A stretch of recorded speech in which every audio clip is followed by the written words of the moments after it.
Very good morning to you guys, and welcome to this Thursday morning webinar series. I'm Chloe Tetro, the coaching lead here with Ready Care. And for this morning, we're going to be looking at sleep patterns, stress, and their effects on our health. So essentially, it is going to be a little bit more of a deep dive on topics that I've kind of brought into other webinars over the last few weeks in little snippets.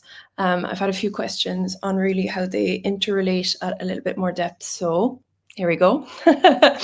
So sleep and stress are really, really huge, powerful influencers on the body. In today's session, I will kind of cater it a little bit more towards sleep, cortisol, the cycle of both, and its effects on metabolic health, weight, things like chronic metabolic type conditions and how they're affected, but essentially just a kind of round view around them.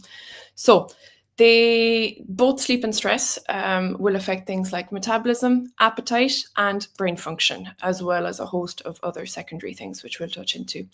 When we don't get enough sleep or live under chronic stress, it creates a vicious cycle where essentially poor sleep and high stress aggravate each other and disrupt weight management. So lots of modern literature in the medical field shows that lack of sleep can throw your key hormones totally out of balance and slow fat burning, ramp up your cravings hugely, and all of that while chronic stress floods with cortisol that encourages that kind of belly fat, that apple shape that people talk about, which I think is a very diplomatic thing to say. It's lovely, little apple. And overeating, of course, that'll come into the equation with it. So the good news is that when there's an improvement in sleep habits and managing stress both together, along with a supportive eating protocol that is going to help you towards your goals, you can break the cycle. It's not going to be a once you're in, you're spinning forever type of situation. So let's have a look really at the science behind sleep, the stressors, and metabolism. And I'll give a few little pointers along the way. If there are any questions, please, as always, be my guest and pop them into the comment box, or if you just have thoughts, you'd like to share. So sleep isn't just what we would deem kind of downtime, switch off the engine, robot, go sleep. It's a much more active state where our body is balancing hormones and repairing itself. So our metabolism actually runs on a 24-hour clock circadian rhythm, meaning the body's ability to burn fat and handle sugar rises and falls throughout the day. So if there's a disruption in this natural rhythm, for example, if you're staying up an awful lot or doing shift work, or just in periods of time that demand you to just be up a little bit later for the evening over a period of time, this can upset metabolic health hugely. So studies have found that when our internal clock is out of sync due to either poor sleep or irregular hours, it predisposes us to insulin resistance and weight gain. So in fact, circadian rhythms disturbances have actually been linked to a higher risk of obesity and type 2 diabetes as a knock-on effect, which is kind of to be expected. So sleep also directly affects the hunger hormones that I love to chat about, ghrelin, which is the primary hunger hormone. So that rises when we're sleep deprived, and leptin, which is the secondary one, the satiety hormone, or the hormone that makes us feel fuller for longer in a healthy fashion according to our body's energetic needs, that falls.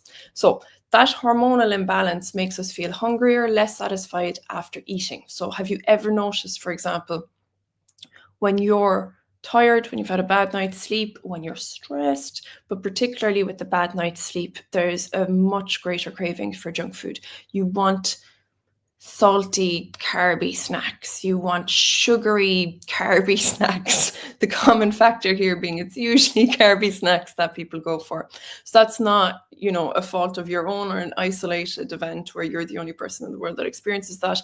It is not a huge shortcoming or pitfall on your behalf of, gosh, I thought I was this person that could sustain anything. I had motivation of steel, and what's wrong with my willpower? It's nothing like that. It's you're basically responding to your physiological signals. I always find it super, super helpful if there are particular difficulties to know the mechanisms at play. It's not that it gives people carte blanche to go, woo, it's not me, it's my body. But I think it takes off some of the blame that we place on ourselves. And even though the blame in itself is just a state of mind, what it does is it ricochets lots of different behaviors from that. So if you are trying on this thing of, I've had a bad night's sleep, I'm going for mad cravings for chips, jeepers, I've been really minding my diet because I want to feel a little bit healthier, what is wrong with me? That what is wrong with me can cascade into, God, I can't do anything right, you're going on a downward spiral, feel like absolute rubbish. And the worse you feel, the more you're likely to go for things that are not good for you. And the worse you feel, essentially. So that's not something that, if you start to associate good behaviors, things that you've deemed good behaviors, I should say, things like, walking more, eating better, looking after yourself, having self-care, having relaxation time, telling everybody to go away and give you an hour to yourself because you need it. If you start to associate all these things with, what's the point? Because I can't get them right, because here I am, just a girl standing in front of a plate of chips asking it to love her. All of that is mostly due to your physiological response to a poor night's sleep. So you can see, if we trace back root cause and the massive knock-on effect it could potentially have on your day. That's why I like to get into the nitty-gritty of things. I'm not here to just bore you to absolute tears. So the result of all of these things that we've chatted about is this intense craving for quick energy, sugars, carbs, and tendency to overeat them. So skimping on sleep has long been associated with overeating, poor food choices, and weight gain. So sleep-deprived people not only tend to eat more, but studies have found they gravitate towards those types of foods, particularly in the late afternoon and evening when willpower is low, but your energy is starting to become low as well. Whatever you had at the beginning of the day is starting to go. So it's almost like they call sugar, for good reasons, a drug, and it's like you're starting to come down and you need a hit to get back on track, can face the day again, have a bit more energy. So lack of sleep hugely disrupts appetite hormones and metabolism. Poor sleep will raise your ghrelin, which is your hunger hormone, and lower leptin, which is your satiety hormone, which leads to increased cravings. Prioritizing quality sleep then is crucial for weight control. And importantly, insufficient sleep doesn't just increase intake, it can actually decrease your energy expenditure. So when you're exhausted, you're far less likely to want to do anything, stands to reason. On a cellular level, that lack of sleep makes your cells less sensitive to insulin, which again promotes fat storage. So to kind of put it all in one, sleep deprivation is a metabolic disaster. It's like perfect storm. I don't know if you remember that movie from the 90s, which was absolutely terrifying. On the flip side, of course, getting enough restorative sleep, 7 to 9. And this is really down to where you're at, what your life's like, what you can manage. If you're on a 5-hour sleep cycle at the moment and I say 7 to 9 hours and you say you must be joking, that's not going to happen, right? To avoid that push away, that's not going to happen. I would say wherever you can make space to have a little bit more sleep in your cycle, go for it. It doesn't have to, hit the 8 hours right smack bang in the middle. Just an improvement is an improvement, whatever happens. So the stress and cortisol. The cortisol in itself, I will say, is not a bad thing per se. What I'm speaking about here is chronically high elevated of levels of cortisol. So we've all felt that stress eating. I absolutely definitely know that I have, even with the job I have, even with eating a particular way, low carb for 8 years. I'm not impervious to physiological triggers of I'm hugely stressed, I'm tired, I'm sick, I'm fed up, all these different things. Stress eating is a very, very normal byproduct of elevated cortisol. So chronic stress prompts our adrenal glands to release the hormone cortisol, which in the short term helps us cope. It raises our blood sugar for quick energy. For example, fight or flight, bam, I need to swerve the car real quick to avoid a football. Happy days, all good. Or I have to get something finished by the end of the day in the office. I need to get a little bit stressed so I can zero in my focus a small bit. But when stress is relentless, undealt with, bang, bang, bang, cortisol stays elevated far longer than it should. We're not built for that. This has several harmful effects on your metabolism and your body composition. So high cortisol signals the body to replenish energy. Same cycle again. Makes us hungry, specifically craving those high energy foods, which essentially just means high sugar foods, starchy carbs, or comfort foods when we're stressed, because biologically cortisol is pushing us to refuel. Studies have shown that stress increases appetite and cravings, so especially of starch and fat together. So things that have high fat and high sugar together are usually what our brains are sending the signals to have us eat. So cortisol then has a tendency to drive fat storage to the abdominal region, that lovely stress belly that we all hear about. So research again has found that women with chronically high cortisol due to life stress had more abdominal fat, even if they weren't overweight. And yeah, I think that's either something we can relate to personally, or know people in our lives that are not particularly overweight. They don't, show signs of obesity or anything like that, but there is unbalanced weight. I have to think with my hands. Unbalanced weight distribution just going to the belly area. That is a huge alert signal that it potentially may be caused by chronically elevated cortisol levels, particularly if they seem like they're chronically stressed. That could be a teller as well with it. So cortisol actually affects fat distribution by encouraging the visceral fat deposit. So that's the fat around the organs in the belly. This kind of fat is the most concerning for health, as it's linked to insulin resistance and inflammation. In fact, long-term stress with high cortisol is associated both with greater abdominal fat and reduced insulin sensitivity. So again, the reduced insulin sensitivity is putting us at risk for things like prediabetes, diabetes, or diabetes is essentially prediabetes happening slowly. The blood pressure problems, cholesterol problems, polycystic ovarian syndrome, non-alcoholic fatty liver disease. So all of these things will have a greater chance of developing in a high cortisol, elongated stress period. So another issue is the cortisol and insulin can amplify each other. Great. What next, you might say? Cortisol raises blood sugar, so the pancreas release insulin. High insulin together with cortisol further tells the body to store fat. It's like a vicious cycle, catch-22 type of thing. It's a recipe for developing very, very, very stubborn central weight. Behaviorally then, this will often lead to emotional eating, using food as a coping mechanism. And lots of people that I speak to, women and men, I can see that at play very, very much so, where they can't put their finger on what is happening. I'm not overeating. I might have very small portions. I might be hungry most of the day, actually, because I'm trying to control my weight. Now, I am having foods that are predominantly rice, pasta dishes, bread dishes, paninis, flatbreads, crisps, but I'm eating very, very little. And what you're seeing here is the metabolic reaction surpassing that calories in, calories out fallacy that is still unfortunately doing the rounds, that it doesn't matter if you're eating very little calories, if the types and quality of the calories that you're having are throwing a grenade into your metabolism and your hormones, the weight will still distribute.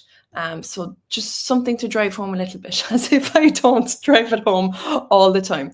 So the good news there, thankfully, is managing stress will reverse these effects. So looking after your sleep cycle, looking after your stress. Stress reduction techniques, or even counseling, to be honest, lads, because another thing is stress and chronic stress is often portrayed as inevitable, right? Now, I do understand that there are periods in people's lives that there is a degree of actual inevitable stressors. But if you find yourself 6 months down the line, a year down the line, mulling over the same problems, the same stressors, the same anxiety, all of these things are poorly contributing to your health, even if it's other people causing you stress. Oftentimes, let's be honest, it is. That is having a direct effect on your lived experience. If your stress and anxiety is going up, and at the same time you're starting to feel incrementally worse and worse about yourself because your self-confidence is starting to go, you are feeling, I'm putting on weight, I don't feel comfortable in myself, I don't feel good in myself. You start to become smaller and smaller internally and shrinking into yourself. Your life starts to get a little bit smaller and smaller, and your health may be impacted. These are things that are vital to look at. And I do understand sometimes it is hugely difficult to look at stressors in our lives, but they have a massive, massive, massive impact. People say stress kills, but even when it doesn't kill, it can make your day-to-day experience just start to feel rubbish, really, let's be honest. So reaching out to a friend you trust, that you trust to not come in with the, I have an idiom in my head that I don't think is real. It's like a biting snake tongue. I don't know if I've just made that up. I probably have. Otherwise, I've tried to translate something from French to English that didn't quite go right in my head. But basically somebody that you trust to have your back and to listen to you, and that you're comfortable enough to say, okay, in this conversation, I actually don't want advice. If that's okay, I just want you to listen, because I've all this built up and I need to release it out. It is playing over and over in my mind. It's flooding my system with stress hormones, which essentially means by the time I get to bed, my body has released all of these hormones that is going danger, danger, danger, danger. And I wonder why I can't sleep at night, because the body's going, whoa, we can't sleep. What if, the lion arrives? Or I'm having all these nightmares. I wonder why. But essentially, it's reaching out to somebody that you trust. If you have the ability to reach out to a counselor or something like that for a brief period of time, for a long period of time, whatever suits you, or to speak to HR. Is there something happening in work that you feel powerless to change? You might feel powerless to change it in your situation. Are there supports in your school, university, in your organization that can actually just take a little bit of that pressure off? Because that pressure is it's creating the perfect storm. Okay, so how do they interplay with each other?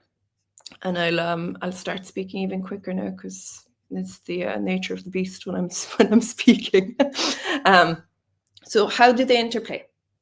Stress and sleep don't just independently harm metabolism. Remember, you're one organism. When you're stressed, can't sleep well, your mind is going to be racing with these hormones that I mentioned, danger signals, overactive stress response of fight or flight. That is going to keep your brain alert at night. It is going to physiologically, again, stop you from sleeping, because it's going, there's danger. We can't do restorative sleep. We can't fall deeply asleep just in case something happens. We have to be on high alert. So it's an overstimulated HPA, which is your body's stress system. So when you don't sleep enough, your body then perceives it as a state of stress. So let's say you're totally sleep deprived. The following day, your body's going, oh, things aren't running the way that they should. I'm viewing this as a stress response, because it only typically happens when there's stressful things happening. So it raises the cortisol levels the next day. So the insomnia and chronic sleep deprivation have higher daytime cortisol recorded, as if the body is sounding a massive, massive alarm to keep going despite the fatigue. We need to keep going, running on fumes, if that sounds familiar. So the cycle is absolutely terrible to the metabolism and will wreck your energy levels and mental clarity. Poor sleep leaves you feeling groggy, unfocused. High stress then makes it hard to concentrate. Together, they form a gorgeous, I'm going to say condition, but it's not. It's just a label for it. Basically, brain fog, difficulty with memory and decision making. This has a massive, massive impact on your cognitive faculties, your ability to think creatively, think outside the box, learn things, memorize things, recall things that were said in a meeting yesterday that were super important for you to remember today. I'm talking with my hands a lot, but basically that's going to come in handy here, because high stress levels, what they do is they do this to us. So they focus us in on the alert, danger ahead. They stop our cognitive lateral thinking, and it's all about the danger here, right now, right in front of me. When people say, I don't actually forget that people don't say that, but when there's the experience of I can only cope with what is directly in front of me during a stressful period, even your vision, your peripheral vision starts to narrow in as if you were either the prey or the preyed upon that just needs to see ahead. This stops being as important. So it's impacting your ability to be a functioning, creative, cognitively synthesizing information, pattern finding best self that you usually are. So low carb, how that can help a little bit. And it's going to become very obvious why I'm sounding the trumpet of low carb with this, because essentially it's a really, really good tool to utilize and apply as you see fit to basically counteract some of the direct fires that are happening as a result if you find yourself in that cycle, right? So one of the things I've mentioned is the carb cycle, wanting energy, quick foods, all of these type of things. That's actually causing your blood sugars to rise, which when they crash, you want more of those. They also disrupt your sleep pattern. They also cause increased stress as well as the metabolic difficulties. So focusing on something you can control. While you're in the cycle, it's difficult because they all kind of knock against each other. One becomes the other. So this you can control, right? And I know I was saying it's physiological, but you know now that it's physiological. So the onus and control and power is back with you. So essentially, nutrition can be an ally because it's something that you can tailor to help you. If you focus on proteins, healthy fats, and non-starchy foods, things like all the above ground vegetables, low sugar fruit, like berries, forget the bananas, apples, pears, and grapes just for the time being because they're very high in sugar and fructose. So focusing on low sugar fruit, low starch vegetables, all the above ground family are absolutely super. And proteins, fats, all of these guys are going to help to regulate your blood sugar during the day. So bam, already your insulin is starting to come down a little bit. Why does that matter so much? Because your blood sugar will swing and trigger your stress response if it's not being looked after. So when you eat your high sugar refined carb meal, your blood glucose spikes, crashes a few hours later, and that will prompt the body to release adrenaline and cortisol, right? That crash itself is exacerbating the problem. Is that the right word? It might be, it might not be. So it becomes a mini stress event for your body. If your body is causing frequent sugar crashes, your cortisol might be constantly activated. So low carb, low glycemic index environment, this prevents the big spikes and crashes. So your body doesn't have to pump out stress hormones to correct your blood sugar. So research has shown then again that the nutritional science behind it supports what I'm saying. Yay, thank God. Thank God, says you. So diets that keep blood sugars stable, like low carb diets, have been shown to decrease food cravings, stabilize your mood, stabilize your energy. If you're starting to get in the spiral of, oh God, I can't do anything right, I'm stressed out of my game, I can't sleep, and I'm putting weight on, you are going to start to feel a little bit better by day 3 anyway, because not only are you going to see a little shift on the weighing scale that tells you, okay, it's not anything I'm not fundamentally wrong as a human being or anything like that. It's just that the types of foods I've been having are what are causing these things to happen. So when you start to see that drop a little bit, your stress levels and anxiety will drop a little bit. I often say it on these talks. I started in my early 20s eating this way, and I noticed my anxiety, which I'm always after a coffee with these chats, so I might seem like I'm up the walls, but actually I'm very chill outside of that. But anxiety really, really comes down on a low carb diet. So the protein and healthy fats provide your steady fuel for the brain, which promotes and improves sleep quality. Fats are friends. As I always say, proteins are friends because instead of having the spike and crash, you have a steady source of energy, which essentially means that your sleep is going to be better in the evening. Your stress levels are going to be a little bit better. So you're looking at things like particularly proteins that contain precursors to what's called tryptophan, which is itself a precursor to serotonin and melatonin, our sleep hormones, feel-good hormones. Things like turkey, right? Why is it that we all feel a little bit sleepy after a turkey dinner? That has tryptophan in it, and it can really, really help to bring down the stress, feel-good hormone and melatonin. Chicken and tofu have it up to a point as well, and plenty of fibrous veggies, which can support nighttime melatonin production as well, and help you to feel pleasantly full, reducing the urge for late night snacks. There's also specific foods that promote relaxation and lower cortisol. So some of these might be leafy greens, spinach, kale, nuts, almonds, walnuts particularly. They're rich in magnesium, so is dark chocolate, and that's a mineral that will help to calm the nervous system, and it's been shown to help moderate cortisol levels. So little smoothie in the morning, whiz them all up with something that you fancy. That's going to basically make sure that you're starting the day a little bit calmer. Your nervous system is a little bit more relaxed. Fatty fish then, like salmon, will provide your omega-3s if you don't like salmon. Other forms, or fatty fish in general, flax seeds and chia seeds are a good plant version of them.